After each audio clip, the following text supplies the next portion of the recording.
We got an interesting one for y'all today from Ross Coughtart or Mantis Beings. Right. I found this one interesting. I wanted to give it to you guys on the visitor. So let's get into it.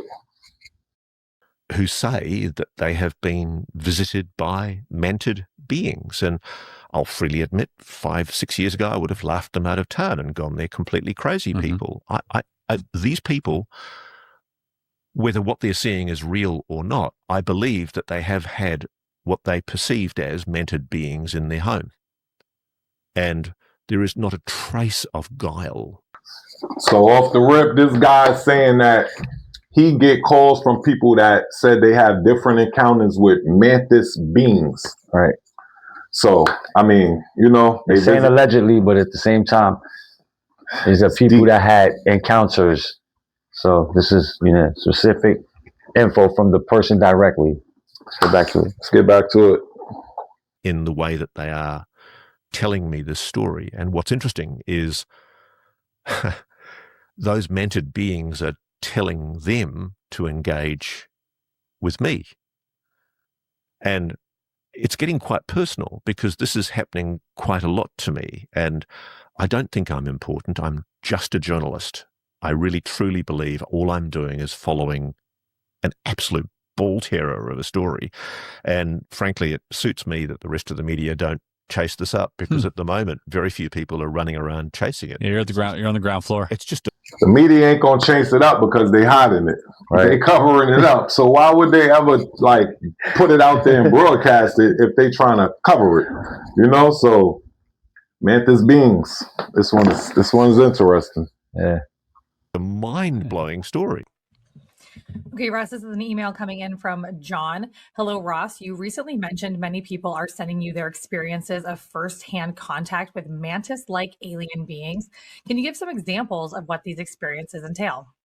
Okay, look, out of respect for the people involved who've been giving me their very personal and often quite traumatic accounts, not all of them are negative, by the way. Some of them are incredibly positive. There's a couple I'm talking to who, for example, describe the beings as deeply benevolent and kind and quite loving. And if you can take those accounts seriously, there is a consistency.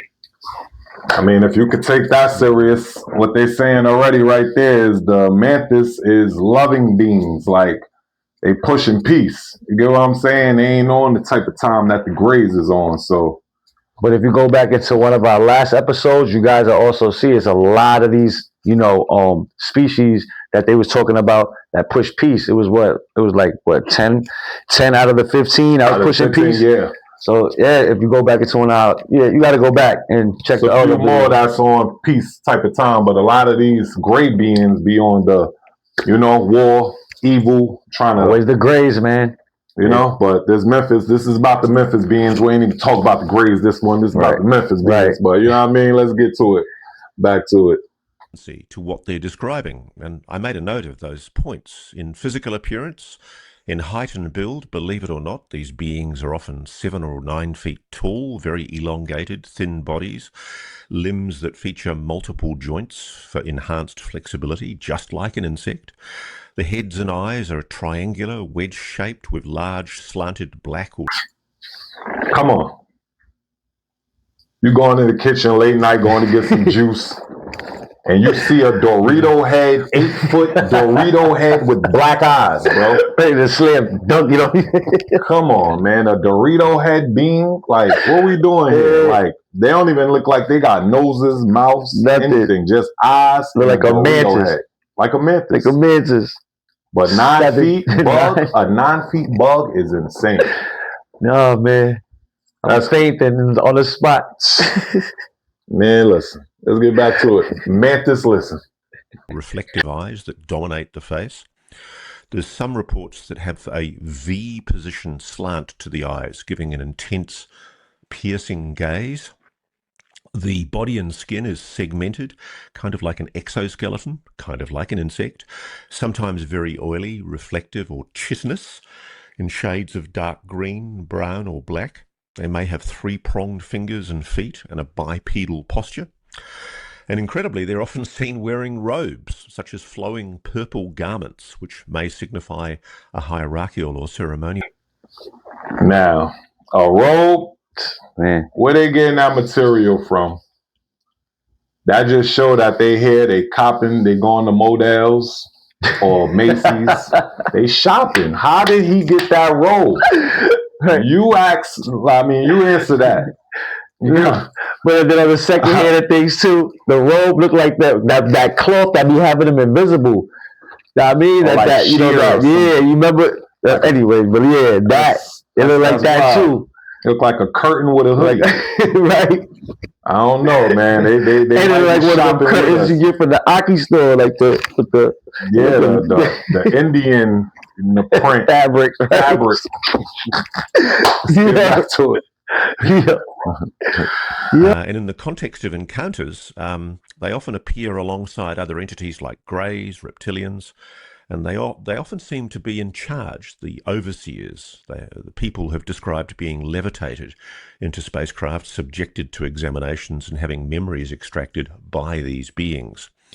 They're often inside bright ships, alleged, and all of this is alleged, it's experiencer accounts. I don't know how we can ever verify them. There's often operation rooms, hybrid environments. There's often altered states like hypnosis, the use of DMT that allow these experiences, high stress periods. And a lot of the people I'm talking to multiple people who had alleged encounters with these beings. They say these encounters have been lifelong, as if whatever they are, they've been monitoring these individual humans across their entire lifetime.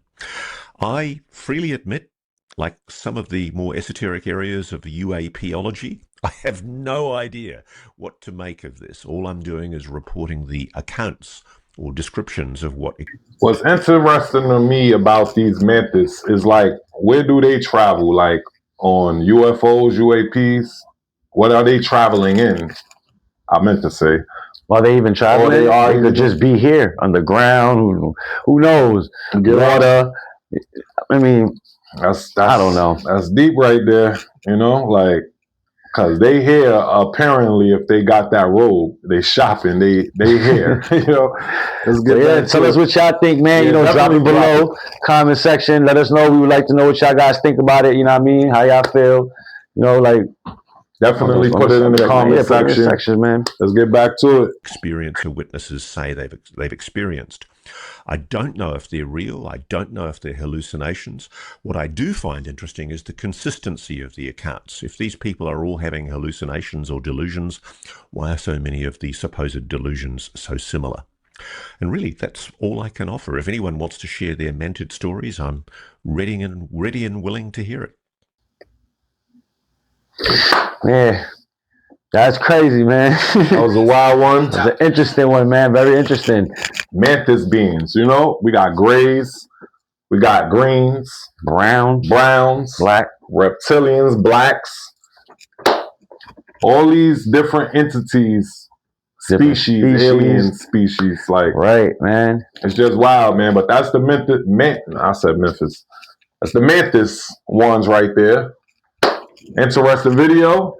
Until next time, guys. Right. You are now being watched. You didn't see this.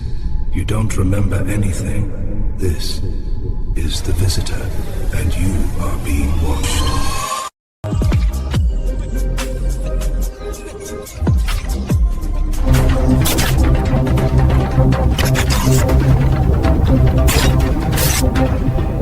You are now being watched.